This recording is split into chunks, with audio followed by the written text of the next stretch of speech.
Magic Johnson has stepped down as president of basketball operations with the Los Angeles Lakers. This comes in just the most random time at any point at all, ever.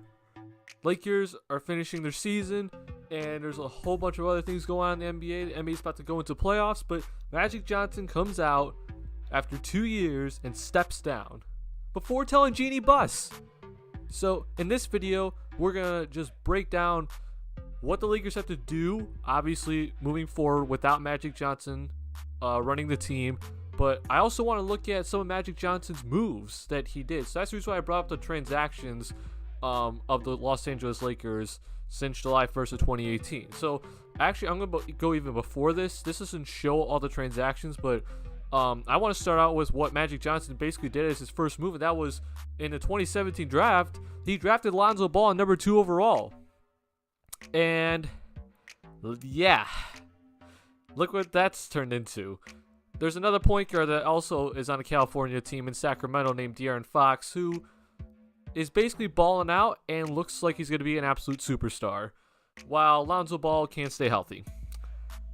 And if you know me, I don't really think Lonzo Ball is going to turn into anything, and he hasn't really shown anything in the first 2 years. I get he's injured, but one of the best abilities is availability, and if he doesn't have the durability to stay on the court, it's still a bad pick. So we're going to start. That's already a big hit on Magic Johnson, is that he took Lonzo Ball before Jason Tatum, before De'Aaron Fox, before Donovan Mitchell, and multiple more guys, Lauri Markkanen, for example. So I'm going to start there with Magic Johnson all the way up into his final moves. So we just talked about Lonzo Ball, and then I'm going to talk about the move of trading D'Angelo Russell, who is now an all-star with the Brooklyn Nets. And Magic Johnson was the person that said, we need a leader. I think he has all-star potential, but we need a leader in the clubhouse. Look what D'Angelo Russell has turned into in Brooklyn. An all-star, a leader. He's leading his team to the playoffs. That's just one of the bad moves by Magic Johnson. Then we're going to get to, how about Julius Randle? Letting him go. Just letting him go. And he's having his career year with the Pelicans. Brook Lopez, who was basically just kind of a trade filler for the Lakers, which was still a good move in a sense, but then you also then just get rid of him, and you couldn't sign him to $3.7 million. Yeah, it opened up cap space for you for the next offseason, but you just can't sign Brook Lopez for $3.7 million, who's also having a career year. That's already 4 big mistakes by Magic Johnson in his first year. So now let's get to where the transactions are actually showed here. So obviously, the big one you see here is sign LeBron James as a free agent. Now, the thing is that obviously this is a humongous win, but it was almost a given, I'd say. It was basically kind of said that LeBron's going to LA, and it's been a rumor for many, many years. And then as Magic Johnson became president of basketball operations, it was almost like a given. And you got LeBron James, fantastic. But who do you surround LeBron James with? Let's look at this right here. You see a guy named Rajon Rondo. And then you re-sign Kentavious Caldwell-Pope. You sign guys like JaVale McGee, Lance Stevenson, and if it's actually on here, which I don't actually see it, Michael Beasley. So,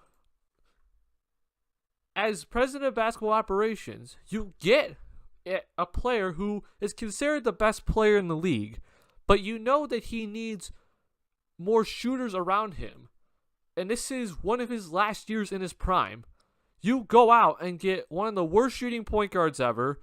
You re-sign one of the most inconsistent shooters ever, but he's a good shooter. You sign a guy who's actually kind of a decent center now, but can't shoot the ball really. And you sign a very poor shooter in Lance Stevenson. And he also signed one of the weirdest personality guys ever in Michael Beasley, who also is a very inconsistent shooter. This is just showing that Magic Johnson really didn't know what he was doing as president of basketball operations. You just signed one of the greatest players ever and the best player in the league at the time, and you go out and you go get a Rajon Rondo to surround him with. You go and get a Michael Beasley. You go get a Lance Stevenson. Guys who don't fit around LeBron. All right. You did a good job with waving Luol Deng, and that's basically it. Yada yada yada. So that was the offseason for the Lakers. That was basically it. You let Julius Randle go. You let Brook Lopez go. They're having career years now, and with Lonzo Ball, he can't stay healthy really. You get LeBron James, and then you go get a Rajon Rondo. You get a Lance Stevenson. You get a Michael Beasley. Guys who really don't fit alongside LeBron. So basically, you're kind of saying, yeah, all right, we're not going to really be that fantastic, which I agree with. But at least you got to start building a culture there, a good culture, where you know that you're going to be like out there in the next offseason selling free agents to come to your team because you built a good culture there. And you see that guys actually want to play alongside LeBron. Well, let's talk about the season then. Lakers, they kind of start out hot, not going to lie. They're basically fourth in the playoffs, or in the fourth place in the Western Conference, and looks like they're going to the playoffs, which we all kind of had them in the playoffs, including myself. And then LeBron gets hurt on Christmas versus the Golden State Warriors. So now that this is already the downfall. Now, granted, if LeBron didn't get hurt and the Lakers didn't have all these injuries this season, I think it's reasonable to say that they still make the playoffs, but they weren't getting 50 wins, which a lot of people thought they would. Because, I mean, if you look at the Thunder, you look at other teams right now, the Spurs and the Clippers, they don't have 50 wins right now. They have 48 and 47, but they don't have 50 wins. And I'd put all those teams over the Los Angeles Lakers, even if they're healthy. Now, LeBron gets injured. It's like, okay, now it's time for the young guys to step up. What has happened with these young guys? Lonzo Ball is still injured, and I still don't think he's really shown anything. Kyle Kuzma is a star, in my opinion. I think he's going to be an even better star. But for you to actually use him properly, you need to also give him the ball. And I know he's like the perfect player alongside LeBron James, but you have to give Kyle Kuzma the ball for him to develop. Brandon Ingram, I think he had a really good stretch of like 2 weeks of where he showed his potential, but you also have to give him the ball.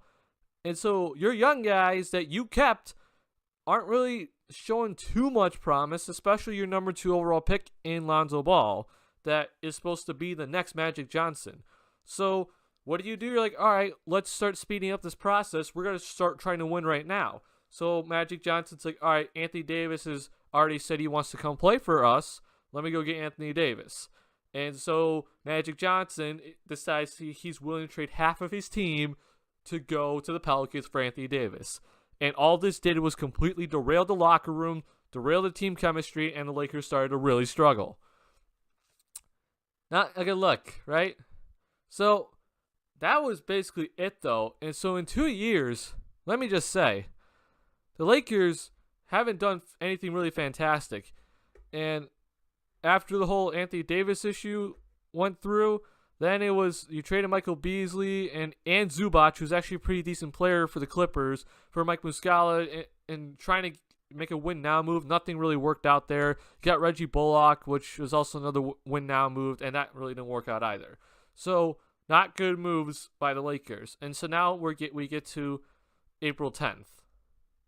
And so this is the day after Magic Johnson has told the entire world that he's resigned from president of basketball operations. If you look at where the Lakers are at the moment, and this is going to the future looking for the future for the Lakers, what are you going to do at this point? I think Magic Johnson decided to step down now before the offseason occurred because he knew that there was no star free agent coming to the Lakers and he didn't want to get the blame for it. Yeah, you got LeBron, but LeBron, again, is, it was kind of given. It was rumored for a lot of years. It happened. Now, you look at the potential free agents for this upcoming offseason. You got guys like Kyrie. You got Kemba Walker, Klay Thompson, Kawhi Leonard, Kevin Durant. You think that the Lakers would be in the hunt for all those guys, but do you think they'll actually come?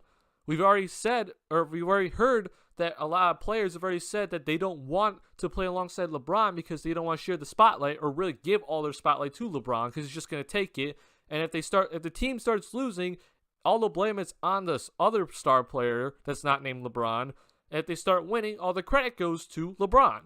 So really, like those top tier star players, they're not going to be willing to be second fiddle to LeBron. Then you look at a guy like Klay Thompson, who's usually the second star, but he'd probably rather stay with Golden State at the moment because it's a better system already there. And you look at guys like Kawhi Leonard who look to actually be on the move. He's probably going to the Clippers because that's the better LA team at the moment. You have Jerry West up top running the front office. You have Doc Rivers as one of the greatest head coaches in the league right now. And the Clippers' chemistry and system looks fantastic. So if you're going to go to LA, if you're a free agent, you're going to the Clippers and not to the purple and gold. So now, with the Lakers knowing that and Magic Johnson knowing that, he probably stepped down before he could get all the blame and everything to fall on him because he couldn't sign a star free agent. So, looking forward to the future for the Lakers. I've just said that I don't think they're signing a star free agent. And especially now, they're not signing a star free agent due to the fact that Magic Johnson and just showed how dysfunctional this organization is. There's too many question marks right now for any player to be even considering the Lakers. And if they're going to consider LA, they're definitely going to the Clippers, who have the cap space, they have the better team, the better coach, and the better front office. So, what do you do for the Lakers if you're the Lakers right now? Magic Johnson's gone, so who's your recruiter? Now it's LeBron James, but he's even having trouble recruiting guys to be in Space Jam 2. So, like I said before, really no one wants to go play alongside LeBron James, even in a movie. If you're the Lakers, you have to do trades now. That means if you're going to start winning now, which you have to with LeBron James, another year goes by for him in his prime, and he's already declining. You can see he's declining. So you have a year, maybe two left of LeBron at top tier level.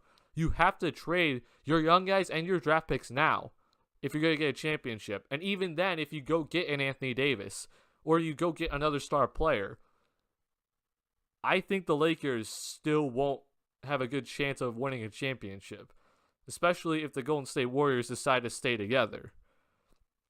And even then, you look at the teams out west. I mean, the Nuggets are on the rise. The Utah Jazz are on the rise. The Thunder still have two of the top tier players in the league.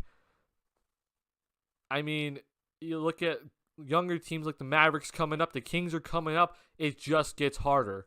So if you're the Lakers, you got to start making moves and you got to make the right moves. As for before that, though, it's important to fill your front office position that is now vacant. And I don't really know who is a good candidate for that.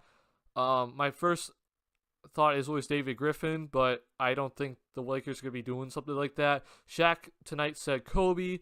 I don't think it's a good idea to have a player run a front office. So if you're the Lakers and Jeannie Buss, you got to go get your president of basketball operations first, and then you got to figure out your whole coaching situation because apparently Luke Walton is on the hot seat. So once that's all figured out, then you can start going after free agents. But you're right now, instead of going after free agents as your number one target, it's now filling out all your vacant spots in your front office and all the question marks trying to get answers. So Lakers fans, wow, that's all I can say. A lot of dysfunction. And I wish for the best. That's all I can say. I unfortunately don't think any star free agents are coming, and the Lakers are going to strike out this offseason. And another year of LeBron's prime is going to go to waste. Thank you so much for watching this video. If you're new to my channel, make sure you subscribe. And also make sure you like this video. Also, make sure to follow me on Twitter at Duncan_White14 for more analysis on basketball and more stuff like that. So, thank you guys so much for watching. This is Duncan White signing off for now.